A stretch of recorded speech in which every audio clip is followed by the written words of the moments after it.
Alright, for our next step here is what we're going to do is make the parallel lines.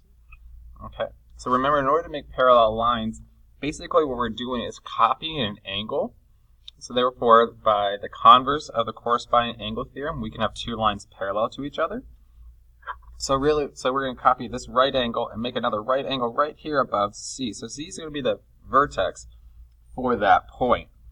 Alright, so how we copy an angle is I'm going to take my compass and I'm going to have this thing open so it's just not past D, and I'm going to make an arc on both sides of that triangle, here and here. Do not change that compass setting.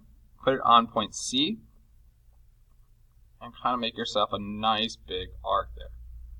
Alright, so make sure it kind of goes below point C and all the way up here to the line as well.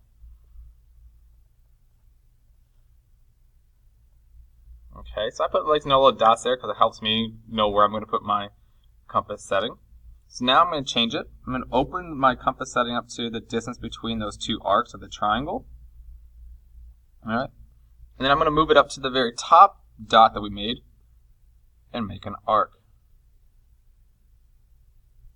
So those two arcs should intersect. Where the intersect becomes a point. And now I'm going to take my ruler, my straight edge, and I am just going to connect the dots.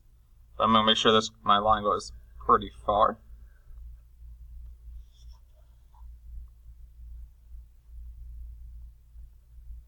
Here and here. And because they're parallel, let's throw our parallel markings on there. Alright. So there we go. So now we got ourselves parallel lines as well. Alright, so we're going to move on to the next step now.